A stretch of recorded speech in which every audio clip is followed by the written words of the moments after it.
Right.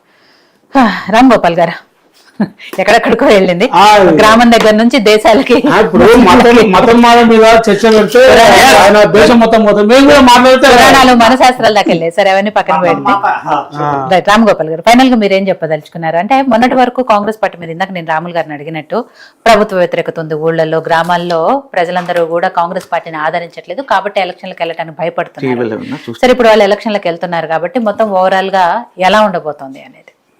ఇప్పుడు ముందుగా విస్తగారు ఈ మతము కులాల ఏదైతే ఉందో ఇప్పుడు 42% బీసీ రిజర్వేషన్ అని వీళ్ళు కాంగ్రెస్ నెత్తి మీద ఎత్తుకునే వారికి ఇవన్నీ లేనిపోని గడబడలు ఇక్కడ లేకపోతే ఉండదు.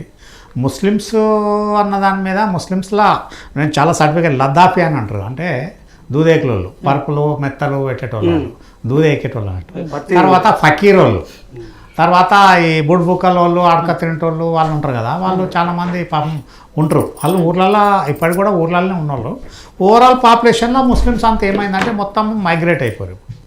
ఊర్లల్లో చాలా తక్కువ ఉన్నారు ఇప్పుడు, 1-2% ఎక్కువ లేరు. ఇక్కడ మొత్తం అర్బన్కి వచ్చేసారు, సెమీ అర్బన్ అర్బన్ తాలూకా లెవెల్లో డిస్ట్రిక్ట్ లెవెల్లో సిటీ లెవెల్లో వచ్చేసారు మొత్తం కార్పొరేషన్. కాకపోతే ముస్లిమ్స్కు గ్రామ పంచాయతీలో రిజర్వేషన్ పెట్టడం అన్నది అది పెద్ద సమంజసమైనది కాదు. పెట్టినా కూడా గెలవరు, అది వాళ్ళు పెట్టుకున్న వాళ్ళకి ఏంది. కాకపోతే లిప్ సింపతి ఐ వాష్ అన్నట్టు, కంటి తొడుపు పెరుగులతోనే ఏదైతే ఉందో సింపతి అన్నది తప్ప ఉండదు. రిజర్వేషన్లో ఇప్పుడు బీసీ రిజర్వేషన్లో వీళ్ళు ఒకటే చేయాలి. Main dominate community Munnuru Kapu, Gouds, Yadavs, Mudiraju, Boaz, కుర్మాలు, వీళ్ళదే పెత్తనాలు నడుస్తున్నాయి. మిగతా వాళ్ళు ఎవరున్నారు ఇప్పుడు రజకాసు ఎవరైతే ఉన్నారో చాకిలి పని చేసేటోళ్ళు వాళ్ళని ఎవరిని ఎదుగనిస్తున్నారు. తర్వాత నాయి బ్రాహ్మలు క్షౌరాలు చేసేటోళ్ళు వాళ్ళని ఎదుగనిస్తలేరు. అదే ఒడ్డెర కమ్యూనిటీ ఇవాళ ఇల్లు అందరూ కొంపలు కట్టుకున్నంతా ఒడ్డెరలో పుణ్యమే. వెనకటి నుంచి రాళ్ళు కొట్టి మన్ను కొట్టి వాళ్ళు మంటి ఒడ్డోళ్ళు రాయి ఒడ్డోళ్ళు అని వాళ్ళ 2 వర్గాలు. వాళ్ళు పాపం గూడు గుడ్డ లేకుండా వాళ్ళని ఎస్టీలో పెట్టాల్సింది లెక్క ప్రకారం తీసుకపోచ్చి బీసీలో పెట్టారు. అదొకటి. అయితే వీళ్ళు మత ప్రాతిపదిక అన్నది కాకుండా ఏదైతే ఉందో ముస్లిమ్స్ అన్న కాడ కూడా చాలా 90% ముస్లిమ్స్ కాయ కష్టం చేసుకొని బతారు. ఈ 10% ముస్లిమ్స్ ఏదైతే ఉందో ఈ ఫ్యానటిజం మీద వచ్చేసి వాళ్ళు మొత్తము విషము జిమ్మే కార్యక్రమాలు చేసుకుంటారు. మన డాక్టర్ చదివినాడు, ఇంజనీర్ చదివినాడు కూడా బ్లాస్టింగ్ లో ప్లాన్ చేసుకొచ్చారు ఉంటుంది. పక్క పంటే ఉన్నది 60 ఎకరాల అల్ఫాలా యూనివర్సిటీ అన్న దాని మీద ఈ బీజేపీ అన్నది కూడా వీళ్ళు వచ్చి 12 ఏళ్ళు అవుతుంది. కాన్సన్ట్రేషన్ అన్నది వీళ్ళు రిక్రూట్మెంట్కే పోతలేరు. మ్యాన్ పవర్ ఐఏఎస్ పోస్టులు బోలెడు ఖాళీ, ఐపీఎస్ బోలెడు ఖాళీ, సరిపోను ఎందుకు రిక్రూట్ చేయరు? అది ఐపీఎస్ ఐఆర్ఎస్ మొత్తం ఎక్కడ సరిపోను రిక్రూట్ చేయాలి, పన్నులు వసూలు చేయాలి, ప్రజలకు బాగోలు చేయాలి. వీళ్ళు ఏదైతే ఉందో ఇప్పుడు వీళ్ళు ఇంకా చేయాల్సిన పని ప్రజల మీద ప్రేమ ఉంటే మన్మోహన్ సింగ్ 2005లో సమాచార హక్కు చట్టం పెట్టిండు. దాన్ని స్ట్రెంగ్తెన్ చేయాలన్నా బీజేపీ మొత్తం నిర్వీర్యం చేసింది దాఖలాలకు. అయితే వీళ్ళు ఏం చేయాలి? ఒకటే, నువ్వు ఆ మధ్యాహ్నం డిస్టర్బ్ చేయకు Rama Reddy, right to services act పెట్టాలి. పెట్టమన్నారు వీళ్ళు. సేవా హక్కుల చట్టం అదే మధ్యప్రదేశ్ ఉన్నది, కేరళలో ఉన్నది, మహారాష్ట్రలో ఉన్నది, పెట్టాలి. పెట్టలేరు. అయితే ఇక్కడ ముస్లిమ్స్లలో ఏదైతే ఉందో మన చరిత్రలో చెప్తుంది. ఝాన్సీ లక్ష్మీబాయి సేనాధిపతి ముస్లిం, మహారాణా ప్రతాప్ సింగ్ సేనాధిపతి ముస్లిం, శివాజీ సేనాధిపతి ముస్లిం. వాళ్ళంతా ఏదైతే ఉందో నిబద్ధత ఉంటేనే వాళ్ళకు అదే జైసింగ్ ఏంది అక్బర్కు సేనాపతి ఎవడు, ఆ జైపూరోడు. ఈ రకంగా వీళ్ళు ఏదైతే ఉందో ఇక్కడ శత్రువులు ఎక్కడనో లేదు, అంతర్గతంగా మతపరంగా లోపల శత్రువులు ఉన్నారు. ఇంకొకటి కాంగ్రెస్ చేసిన దుర్మార్గ పని ఏంది? చర్చిలో ఫండు పబ్లిక్ రాదు, మస్జిద్ల ఫండు దర్గాల ఫండు పబ్లిక్ రాదు, షిర్డీ సాయిబాబా సంస్థానం ఫండు పబ్లిక్ రాదు, అందరు కాదు, ఓన్లీ ముస్లిం. ఇవాళ Vaishno Devi temple management Jammu Kashmir CM control ఉంటుంది. జమ్మూ కాశ్మీర్ సీఎం ఏమిది బ్రాహ్మణా లేకపోతే హిందువా? ఏ రకంగా ఆయనకు ఉంటుంది? అందులో ఫండ్ అంతా మెడికల్ కాలేజు అవన్నీ మొత్తం వైష్ణవదేవి టెంపుల్ ఫండ్ అంతా పోతే ఎంత? 90% ఉండవు. 6% హిందువులు లాభపడుతున్నారు, 94% ముస్లిమ్స్కే అవుతుంది. అయితే అదొకటి.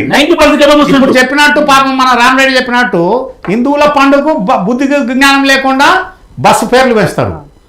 అదే తుర్కోళ్లకు హజ్ యాత్ర పెట్టి హజ్ భవన్ కట్టి ఎందుకు పెడతారు? ఎవరో సొమ్ము పెడతారు? వాళ్ళు ఇంటాళ్ళు లేకపోతే ఏమైనా చేయడానికా? అందరు సామాన్యంగా బతకాలి. ఎడ్యుకేషన్ బిల్ సిస్టమ్ చేయాలి. ఇప్పుడు 12 ఏళ్ళు అయింది, కామన్ ఎడ్యుకేషన్ పెట్టారు అందరికీ. తీసి పడేది అదంతా. నువ్వు చేయాలని ఏం చేస్తున్నావు? నువ్వు education minister, central education minister ఎవరికి తెలియదు, ఇప్పుడు ఎవరికి ఉందో శాఖ తెలియదు. ఏమి తీర్పులు తీసుకొస్తున్నారు, ఏం తీర్మానాలు చేస్తున్నారు, ఏమి దాంట్లో రిఫార్మ్ మీటింగ్ చేస్తున్నారు, అది లేదు. ఇక మన మిత్రుడు మాట్లాడిండు బీఆర్ఎస్ లీడరు, 18 మంది మంత్రులల్లా 12 మంది అగ్రవర్ణాలు. ఏం చేసినాయి బాబు? ఎన్ని రోజులు నుంచున్నావు నువ్వు టీఆర్ఎస్లో? ఏం చేసినావు నువ్వు? ఎప్పుడైనా రేం చేసినావా? 4 ఎల్మోళ్ళు, 6 రెడ్డిలు, 10 మంది, ఒక కమ్మ 11, ఇంకొకరు ఎవరు బాబునాయనే, 12 మంది అగ్రవర్ణాలు. ఉన్న ఎస్సీలకు 6 పదవులు. వినరా?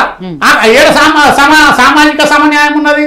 అది ఇప్పుడు మన రామరెడ్డి అడిగినట్టు మండల ప్రెసిడెంట్, వర్కింగ్ ప్రెసిడెంట్, సెక్రటరీలు, బిక్రటరీలు అంతా వీళ్ళని అంతా వాడుకొని వదిలిపెట్టడమే. అందులోకెళ్ళి వచ్చిన కాంగ్రెస్ పైన మనిషి కూడా అందులోకెళ్ళి వచ్చిండు, ఆయనకు తెలుసు కదా. ఇది వీళ్ళు చెప్పడం ఏమంటారు చూడు, చెప్పేటి శ్రీరంగ నీతులు చేసేటి అనే పనులు అన్నట్టు ఈ రకంగా ఉన్నారు. ఇక్కడ పేర్లు మార్చుడు, పేర్లు అందరు మార్చుకొచ్చారు. బెంగళూరు పోయి బెంగళూరు అయింది, మద్రాస్ పోయి మద్రాస్, చెన్నై అయింది, బాంబే పోయి ముంబై అయిపోయింది, తర్వాత షిమోగా పోయి శివమొగ్గ అయింది, గుల్బర్గా పోయి కాలాపూర్కి అయింది, బీజాపూర్ పోయి విజయపూర్ అయింది, మళ్ళీ శంభాజీనగర్, అది ఔరంగాబాద్ పోయి శంభాజీనగర్ అయింది. పేర్లు మార్చుకోవడం అన్న దాంట్లో తప్పు లేదు. ఒరిజినల్గా మన దగ్గర కూడా ఉన్నది. మహబూబ్ నగర్ పేరేంది పాలమూరు, తర్వాత నిజామాబాద్ పేరేంది ఇందూరు. వీళ్ళు ఎక్కడ మారుస్తున్నారు? ఏం లేదు కదా. అది మారవాలన్నా ఏదన్నా ఉండా ముస్లిమ్స్ను కూడా ఇక్కడ బతుకమంటున్నారు. ప్రపంచ దేశాలల్లో ముస్లింల మీద ప్రేమ ఉంటే అదే. ఇప్పుడు ఉదాహరణకు పాలస్తీనా ముస్లిమ్స్ 70,000 మందిని చచ్చిపోయారు, 250 మందిని ఎత్తుకపోయినందుకు 70,000 మంది అమాయకులు బలి అయిపోయారు. చిన్న పిల్లలు, సంవత్సరం బాబు, 2 ఏళ్ళు, 3 ఏళ్ళు, 6 ముసలోళ్ళు. అటువంటి అక్కడ వాళ్ళకు జాగా, సిరియా జాగా అయ్యేది, లెబనాన్ జాగా అయ్యేది, జోర్డాన్ జాగా అయ్యేది, ఈజిప్ట్ జాగా అయ్యేది. కాకపోతే లిప్సింపది సౌదీ వాళ్ళు ఇయ్యరు, ఇరాన్ వాళ్ళు ఇయ్యడు. ఎందుకు? వాళ్ళని వాళ్ళు కొట్టుక సావని వీళ్ళు ఏదైతుందో వాళ్ళ పబ్బంగా అట్టుకోవాలి. ఇక్కడ మనకు వీళ్ళకి ఏ ప్రజాప్రభుత్వాలు కానీ వీళ్ళకు చిత్తశుద్ధి ఉంటే ఏంటంటే రిఫార్మిటీ తీసుకురావాలి.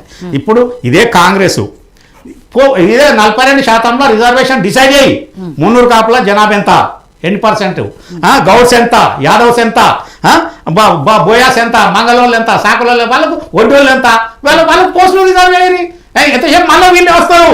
అక్కడ చూసిన తర్వాత వీళ్ళు పేరు వాళ్ళది, ఊరు వీళ్ళది, మొత్తం డామినేటింగ్ తప్ప ఇంకేముండదు. కాకపోతే మేము ఇచ్చినామని పబ్లిక్ ఫూలిష్ చేయడం. అన్ని రోగాలకు మందు జింద తిరస్ మతలాక రిజర్వేషన్ వచ్చిన తర్వాత మీరు అన్నట్లు కంపల్సరీగా ఏబిసిలుగా కులగణన అన్ని వర్గాలకు సబ్బండ వర్గాల అభివృద్ధి లక్ష్యమే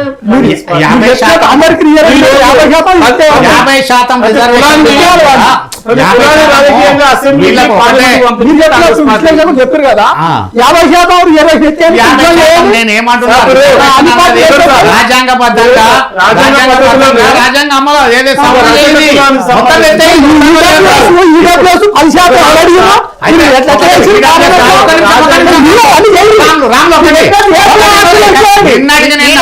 ఎవరు అడగకుండానే ఇచ్చిర్రు కదా పార్లమెంట్ లో బిల్లు పెట్టి. కాంగ్రెస్ మేనిఫెస్టోలో ఉంది ఈబీడబ్ల్యూఎస్ 7%.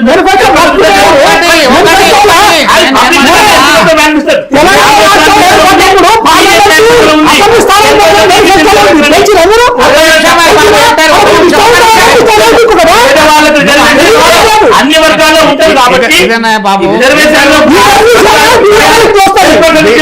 ఏం పేరు ఆయన పెద్ద మనిషి ఏం పేరు? విద్యాసాగర్ గారు. చెప్పండి. 9.5 ఏళ్ళు, 9 సంవత్సరాల 6 నెలలు, 2 క్యాబినెట్లల్లో 18 మందిలా 12 మంది వాళ్ళు ఉంటే నువ్వేం చేసినావు? దాని సమాధానం చెప్పు. నువ్వేం చేయకముందు నువ్వు దాన్ని చెప్పి మాట్లాడు. ఏం చెప్తారు? తెలంగాణ రాష్ట్రము టీఆర్ఎస్ పార్టీ వచ్చినాక తెలంగాణలో ప్రతి గ్రామంలో, ప్రతి పట్టణంలో అందరూ సామాజిక న్యాయం జరిగింది.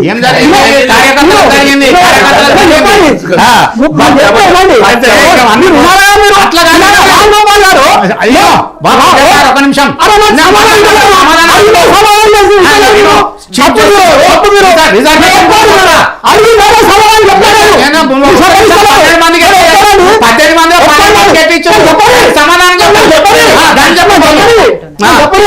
చెప్పు.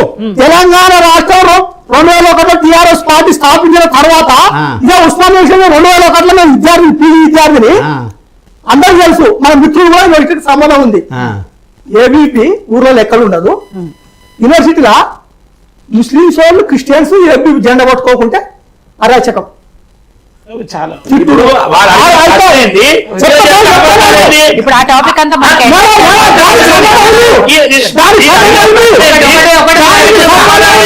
ఒకటి సమాధానం చెప్పండి.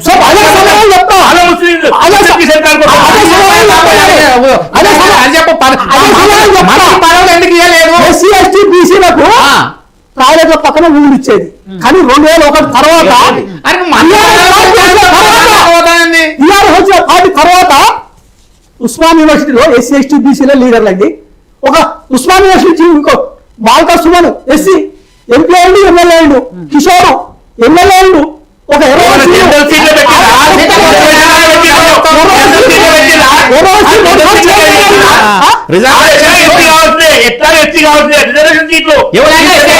నువ్వు దాన్ని గొప్పతనం ఉంది. ఉప ముఖ్యమంత్రి ఇచ్చి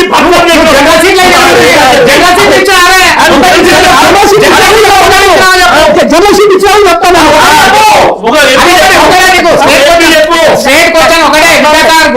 అదొకటి మంత్రులు ఒక రాజేష్ ఇప్పుడు మన మేయరు బొంతు రామ్మోహన్ గారు, ఎర్రల శ్రీని గారు, వీరమర్తి రవి గారు, ఇట్లా చెప్పుకుంటా పోతే యూనివర్సిటీ నుంచి దాదాపు 20 మంది బీఆర్ఎస్ పార్టీ వాళ్ళ పదవులు ఇచ్చి గౌరవించింది. కానీ ఈ రోజు బీజేపీ కానీ మంత్రి పదవులు ఎన్ని ఇచ్చారు? ఎస్సీ ఎస్టీ బీసీ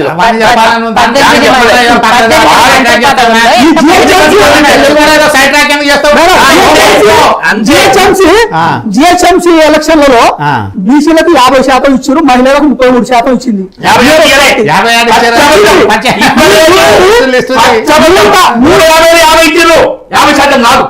మహిళలు 35%, 35 మంది ముస్లింలే.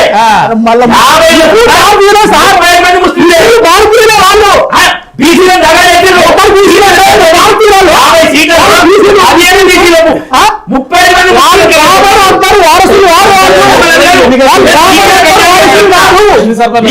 పేరు మీద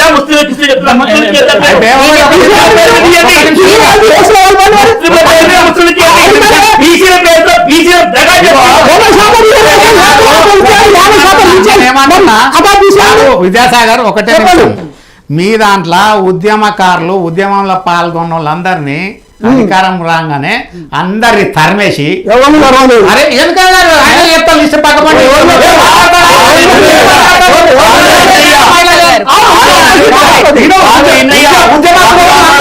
ఉద్యమందరినీ లోపల మంత్రి పదవులు ఇచ్చి చాలా మంది ఉన్నారు. రిజర్వేషన్ గురించి ఎందుకు చెప్తా అంటే 2009లో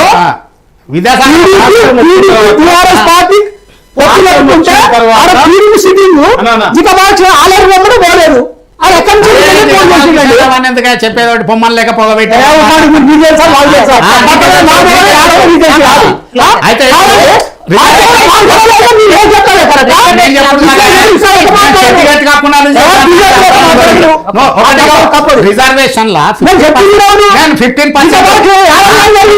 రిజర్వేషన్ లా 50% క్యాప్ ఎందుకు పెట్టిర్రు? ప్రతి అది ఎక్కడ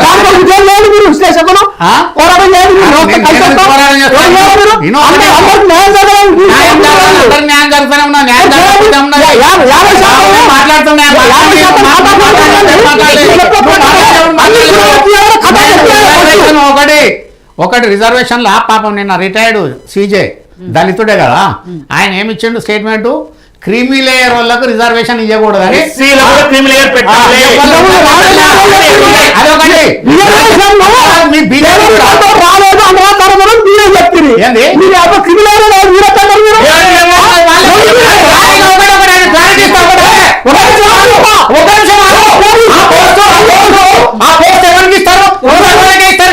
ఇప్పుడు గస్టెడ్ ఆఫీసర్ క్రీమీ లైన్ అయితే ఆ పోస్ట్ ఇంకోళ్ళకి వస్తాయి కదా, ఒక 3 తరాలు 4 తరాలు నీ వెంకట ఫ్యామిలీ ఎన్ని తరాలు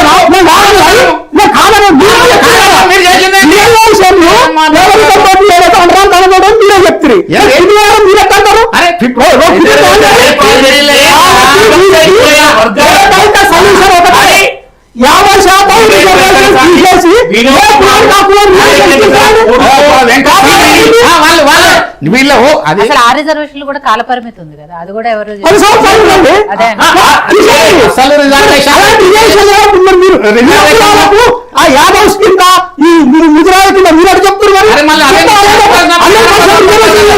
నువ్వు మిగతా నువ్వు బీసీ అనకు మళ్ళా నువ్వు ఎవరి వాళ్ళ కుల సంఘాలు కొట్లాడాలి, మిగతా కులాలకు ఇవ్వద్దా? యాదవుల కింద మీరే చెప్పండి,